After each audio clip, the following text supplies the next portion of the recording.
Good morning and welcome back and happy December 5th. Today, we're going to check in with Disney and see how Peter Pan, Wendy, the Lost Boys, and her two brothers are celebrating this Christmas. Peter Pan, Christmas in Neverland. Wendy sighed as she looked around the Lost Boys' hideout. Neverland is wonderful, she said, but it's almost Christmas back home. I do wish we weren't missing it. Christmas? Peter asked. What's a Christmas? Why, Christmas is the most special time of the year, Wendy said. There's always a beautiful tree covered with lights. And lots of presents, Michael chimed in. And don't forget the Christmas crackers, John added. They make such a wonderful kaboom when they explode. But most important, Christmas is a time to show people how much you care for them, Wendy finished. Hearing Wendy talk about Christmas gave Peter an idea. You know, he said, handing Wendy a basket, a bunch of shells washed up on the other side of Mermaid Lagoon. If you hurry, you can get some before the waves take them back to sea. Goodness, Wendy exclaimed, if I leave right now, I can be back before dark. As soon as Wendy was gone, Peter gathered the Lost Boys around him. We're going to surprise Wendy, he announced. We'll have Christmas right here in Neverland. But how? John asked. Peter grinned. Follow me, he said. Peter and the Lost Boys hurried to the village where their friend Tiger Lily lived.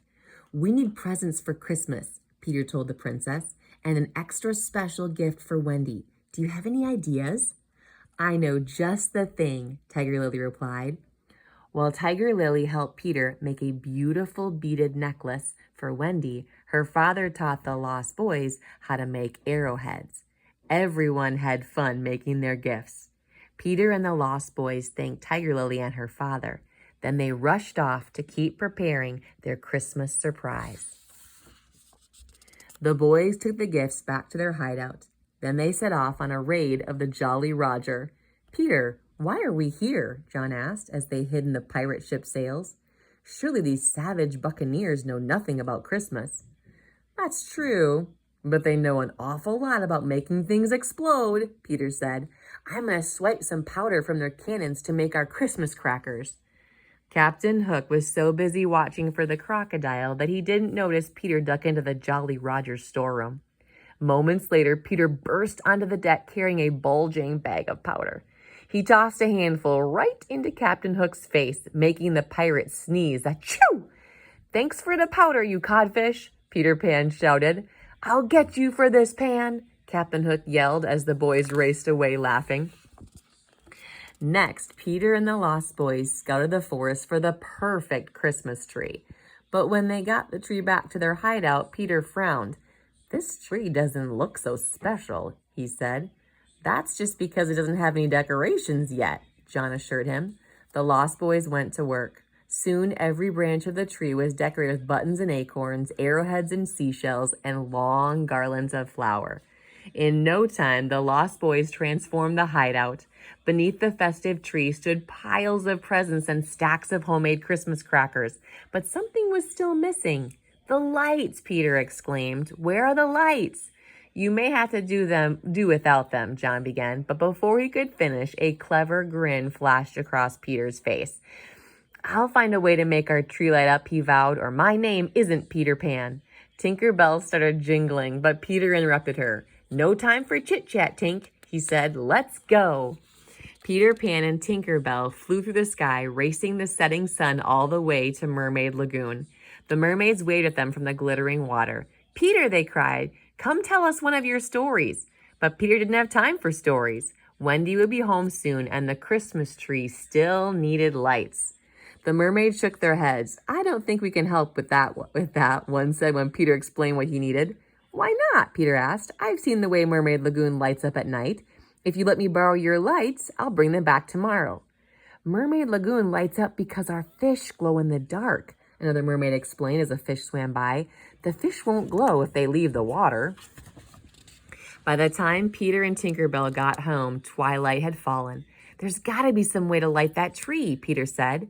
Tink put her hands on her hips and jingled at him, but Peter wasn't listening. "Not now, Tink. I'm trying to think," he said. Tinkerbell stormed into her lantern, sending flashes of light around the clearing. That gave Peter an idea. He hollered for the lost boys. "Fireflies," he announced. "We'll use fireflies to light our Christmas tree." The lost boys leaped into the air, catching fireflies in their hats. But when they took the fireflies over to the Christmas tree, the glowing bugs flew away.